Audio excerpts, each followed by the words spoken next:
మన కర్నూలులోని ఈ ప్లేస్ లో ఒకటి కాదు రెండు కాదు టోటల్ గా 400 టైప్స్ ఆఫ్ చాక్లెట్స్ అవైలబుల్ గా ఉన్నాయంట.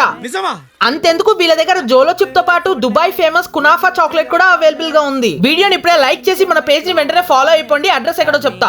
ఓకే, ఎగ్జాక్ట్లీ మన కర్నూలు ఎస్వి కాంప్లెక్స్ ఆపోజిట్ లో ఉన్న టీజే షాపింగ్ మాల్ లో గ్రౌండ్ ఫ్లోర్ లోనే ఉంటుందన్నమాట ఈ మివాన్ చాక్లెట్ హౌస్. ఇది మన కర్నూలులో ఉన్న one and only chocolate house అన్నమాట. వీళ్ళ దగ్గర లోకల్ చాక్లెట్స్ ఒకటే కాదు, imported chocolates like Safari, Mars, Twix, Spark, Toblerone, Tido, Alfredo milk chocolate, అంతేకాదు కొరియన్ ఫేమస్ చాక్లెట్స్ అయిన మార్ష్ మెలోస్ కూడా వీళ్ళ దగ్గర అవైలబుల్ గా ఉన్నాయి. అందులోనే డిఫరెంట్ టైప్స్ కూడా ఉన్నాయి. ఒకవేళ మీరు బాగా హెల్త్ కాన్షియస్ అయితే వీళ్ళ దగ్గర కోకోనట్ చాక్లెట్, కాజు chocolate, cashew nut chocolate, zero sugar dark chocolates, అంతేకాదు బోల్డ్ అన్ని imported drinks and imported millet snacks కూడా వీళ్ళ దగ్గర అవైలబుల్ గా ఉన్నాయి. ఇక్కడ చాక్లెట్స్ హోల్సేల్ అండ్ రీటైల్ లో కూడా ప్రొవైడ్ చేస్తున్నారు. ఒకవేళ మీరు ఎవరికైనా గిఫ్ట్ ఇవ్వాలి అనుకుంటే కూడా వీళ్ళ దగ్గర బోల్డ్ అన్ని వెరైటీస్ ఆఫ్ గిఫ్టింగ్ చాక్లెట్స్ కూడా అవైలబుల్ గా ఉన్నాయి. ప్రైజెస్ అయితే చాలా రీజనబుల్ గా ఉన్నాయి. నాకు తెలిసి ఇన్ని వెరైటీస్ ఆఫ్ చాక్లెట్ హోల్సేల్ లో బయట ఎవ్వరూ ప్రొవైడ్ చేయరు. సో ఇంకెందుకు లేటు, మన కర్నూలు టీజే షాపింగ్ మాల్ లో ఉన్న మివాన్ చాక్లెట్ హౌస్ కి వెంటనే వచ్చేసేయండి. వీళ్ళ ఇంకో బ్రాంచ్ వచ్చేసి జ్యోతిమాల్ దగ్గర నుండి కొద్ది ముందర రాగానే ఉంటుందన్నమాట, సేమ్ మివాన్ చాక్లెట్ హౌస్ అని. తప్పకుండా ఒకసారి విజిట్ అయిపోండి. అండ్ మరిన్ని కర్నూలు వీడియోస్ కోసం మన పేజ్ ని వెంటనే ఫాలో అయిపోండి.